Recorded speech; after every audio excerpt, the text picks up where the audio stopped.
Ladies and gentlemen, it's Real 8 on Hot 97. My name is Peter Rosenberg, and in my attempt to still, be as non-old and washed as possible, I continue to try to bring you artists as I learn about them. This guy's got a lot of buzz, a lot of talk about this guy last week in Chicago at Lollapalooza, originally from St. Louis. My man Smino Brown is in the building. Yo, do you go by just one name, or you going by your full name? I just Smino, bro. Smino Brown, just a little play on That's just Nino fun. Brown, little New Jack. Got it. But you're just going by Smino is generally what you're comfortable with. Yeah, just Smino. And you got a lot of stuff going on, man. You're featured on a bunch of records. Yeah. You have a project out right now called Black Jupiter. So first of all, tell us a little about how you got started, man. Where exactly in St. Louis you from? Who are you influenced by? Give us the Smino story, man. I'm originally from the north side, St. Louis. Grew up on the north side, went to school over around Ferguson. That's where my papa from. But I started off in church, bro. I'm a drummer, like real heavy musician. My dad played keys, mom sing. So that's how I got my start in music. And rapping just was something, I don't know, I guess it kind of just picked it up. I used to love, like, Luda, goddamn me, a whole bunch of Ye, whole bunch of Field Mob, Dungeon Family type shit. So I listened to all that, and it kind of just, the gospel and that kind of just influenced the sound together. You know what I mean? My dad just kept pushing the music, so, What about any St. Louis music in particular that also influenced you or not? Definitely Nelly. Yeah, bruh just was singing. I don't know. He was just like swagging all over the place, singing and saying cool shit. So I was like, damn, I want to kind of sing and say cool shit too. Well, it's funny, at the time, it's like you never know what ends up being influential and being something that'll really change. But when you really do end up looking back at that time and what that sound was like, and now you look at where we're at now and how basically like you're hard pressed. You're hard pressed to go through the current list of like new up and coming stars in hip hop and find a lot of people who are straight rappers. Real. Like that's literally all they do is spit bars. Is not super common. I feel like this is a million things you could do with your voice, and people like hear that. You know what I'm saying? People know that, so they like, bruh, I don't know. People, it's raw. I ain't not to discredit anybody that's just rapping going crazy, but I don't know. It's just a million things you could do with your voice. I feel personally like you're not done with your project till you experiment with your voice A little as bit much more. as you can. Yeah, like Yeah, it's funny too because man, there's some people, obviously naturally everyone's influenced by what they grew up on. So a lot of the older heads didn't appreciate at first why people are singing on records. And I was talking to Ray Shremmerd yesterday about how influential I thought their first album was. definitely. And they're a great example of that. Like it's nothing with them is about bars necessarily or like the like rapid fire spitting, but it's just the way they use their voice, just like you said. Yeah, they definitely set the mood all the time. Who else do you think is out there really doing a cool job doing different things with their vocals? With their vocals, Anderson .Paak is going crazy with his. I mean, he's about to be so out of here. It's crazy. Yeah, my man Saba from Chicago is super, super crazy with his vocals. It's a bunch of, I don't know, it's a bunch of people, actually, that's the move right now. You know what I'm saying? Like, I don't think anybody's just rapping. Even, like, all the new trap rappers, they be hitting, like, notes, bruh. Like, you feel Oh me? yeah. Like, that's just the wave, for sure. And you have an affinity for Chicago music. I mean, St. Louis and Chicago are like country cousins. Sister cities, you know Or what I'm sister saying? cities, Yeah, if you sister will. cities, yeah. So do you really see it that way? You see yourself as sort of Chicago adjacent in that sense? I'm 100% St. Louis, man.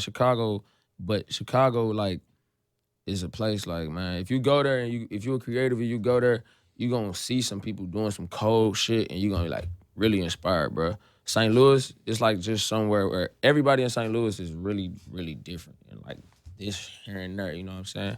Chicago, it's a lot of people on one accord, so going there and then just realizing that kind of just helped me just with how I wanted to, you know what I'm saying, do things. But I love the city, though. I love Chicago. It's definitely my second home. Who have you tell us some of your notable collabs so far that people might be able to find and if they're trying to get caught up on Smino right now? I just was on this project, No Name, this song called Shadow Man with Saba Felix, The Mind. It's super raw, but that's probably my favorite verse I did in a while, man. Why do you like that verse so much? The song is called Shadow Man, and the song is about just, you know what I'm saying? It says darkness keeps you well, like, You know what I'm saying? Being cool with the fact that life is just beautiful like that. Like, of course, it's gonna come to that end, but it's just beautiful like that. You know what I mean? And just the subject matter of the song is my favorite part about it. You know what I mean? Just what we were rapping about. You feel me? And I said some shit like, I said some shit, I don't know. I said some shit like, tippy toe on a tightrope, leaning on green, every go be a dice roll. I'm fiending the feline who mindset a fiendie. I got 2 packs for us. Gold on my gum line, then got rich off my tongue. Like, it was just like a whole bunch of like, you know what I'm saying? Like rap ass shit on there. That's why I like it. Where did that come from, man? Like, you know, where do you think the affinity for that comes from? Because rap, you know, being a real artist, it's just is it can be semi learned, of course, but there is a certain level of inherent sort of gift to it. Like, how did it manifest itself for you? I think it's just I love music, bro. And like I got so much integrity for like making real music. Like I think real music, rap music is the most influential thing. So people like Kendrick putting real jazz music or whatever in rap, it's gonna put kids on jazz. Like, I feel like as long as I'm alive, like I just want to put what I love out. You know what I mean? I don't really get it from anywhere but where I was influenced by. Like my dad, if he hears something that's just like straight subs and some claps, he just like, it's cool. I want my dad to think it's raw. You know what I'm saying? What's your dad's favorite music? My dad loves smooth jazz, watercolors, radio. You know what I'm saying? Really? Like, yeah, he love that. Like, but he raw. Like, he like funk, man. He like a lot of stuff. He like my music a lot. Outside of hip hop, what kind of music do you like to listen to? um, Outside of hip hop, I say it's a bunch of like soul, R&B music. Slow down. Like, I love the internet a whole lot. Like, Yeah, that I ego like death is Ego Death like changed my life for real. Like I don't know. It was so smooth. It's so smooth. Straight up. Do you feel lucky? Do you feel like you're getting into the music scene and the business of music and all this at a great time? Man, it's a beautiful time because everybody's like so open minded right now. The internet like is so big, so it's just like, yeah, I can completely control how I'm perceived.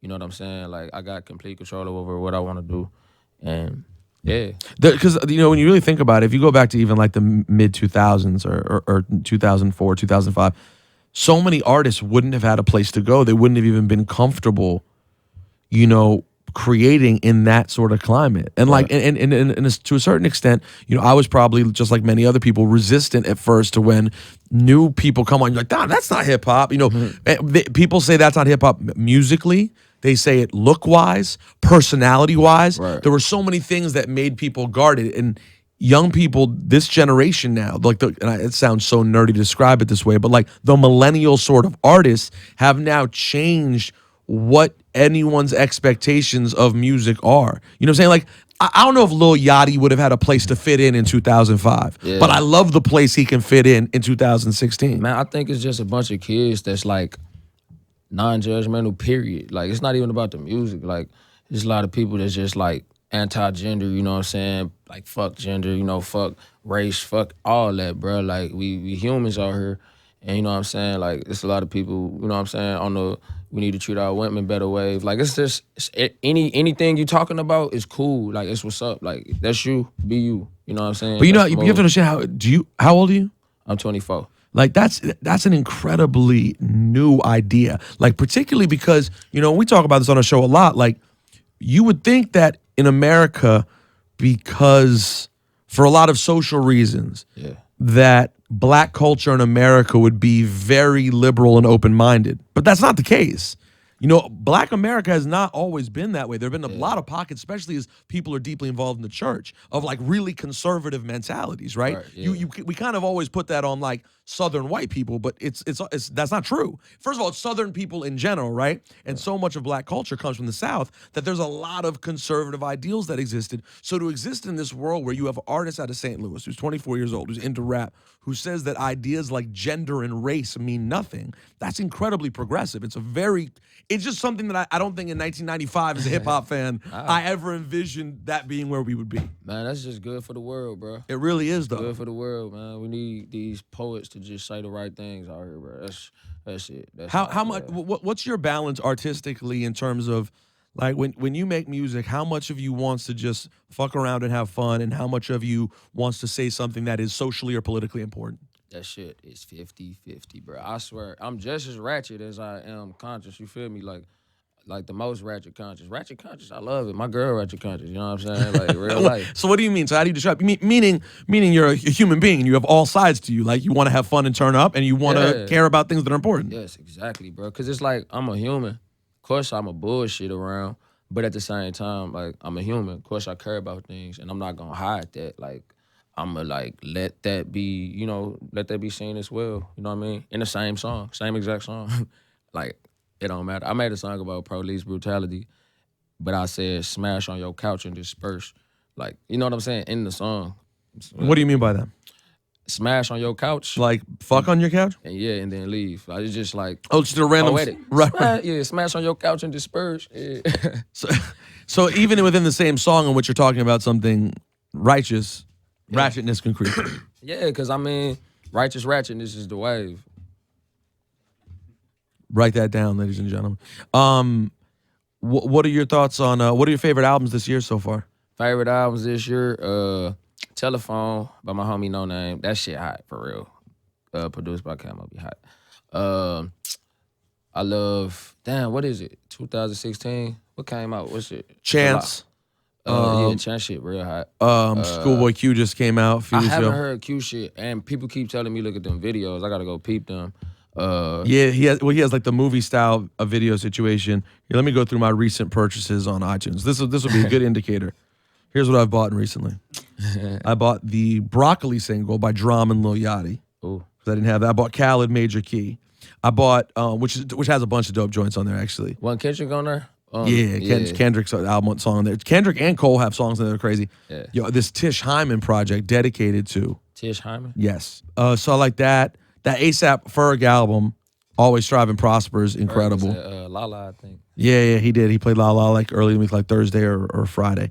But yeah, man, I just think it's a really cool time, man. Like I the opportunity. I was at the Chance show in Chicago on Sunday night. Oh, yeah? That Metro? Yeah, that shit was, Yeah, bro. Man, bro could sell Chicago out in like 1 second, no matter Bro, what. Like every time. I didn't even know the show was happening until 2 hours before it happened. Yeah. And when I was there, I was just so happy to be there. Like, it was a real cool moment. How much would it mean for you to get to have that sort of moment in St. Louis? Like, Man, honestly, man, it mean everything, bro. That's like really like, that's gonna mean everything. Every time I get somebody follow me from St. Louis, like, I get a follower from damn Australia. I'm like, oh, that's tight. St. Louis, I be like, yo. so you'll notice, you'll be curious about where your followers are coming from. Bro, yeah, hell yeah, I be paying attention to my shit. I'm a businessman, man. I be on my, my So you get a bunch of followers. You might click on someone's profile and I just see what information you see, and it means I be in y'all pictures, looking at y'all mamas and shit, man. I be on y'all shit, lurking. You know what I'm saying? Lurk Franklin out here.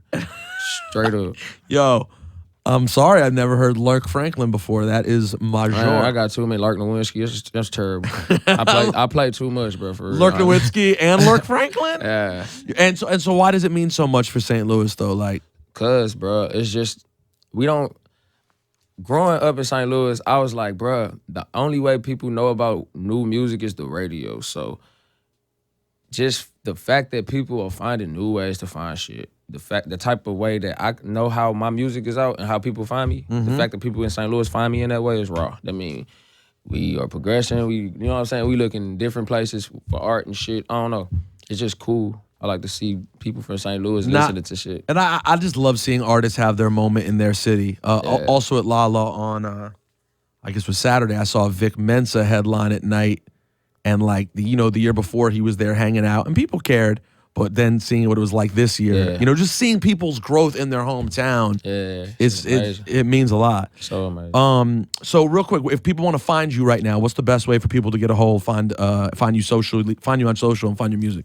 Just hit me 1-800. Don't hit my line. No, I'm just playing. AKA at Lurk Nowitzki. Yeah, I'm talking about. At Smino Brown on Twitter, Instagram.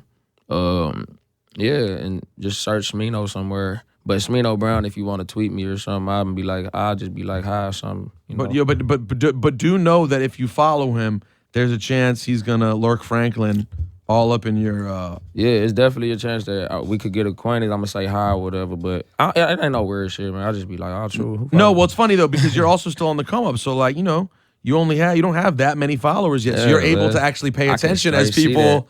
You're gonna get to a point at some point where you won't be able to know who's following you. My Twitter done been to the points, like some things be happening where I just be like, damn, I can't look at everything. Like sometimes, but it's not like no constant thing. Yeah, and that shit probably gonna be annoying. But What it's are gonna be you raw. more active on? I'm very active on Twitter. I stay on Twitter. Even if I don't tweet, I be on Twitter, bro. I just be on Twitter. Lurking again, Lurk Franklin. Yeah, I mean Twitter like the newspaper now. Motherfuckers wake up, roll over. It's funny read the too, newspaper. you know, and it's weird actually a little bit, you know, because in my opinion, paying attention the last couple of years to social media, I found that like, you know, I've stopped growing. My Twitter growth is much slower than Instagram growth.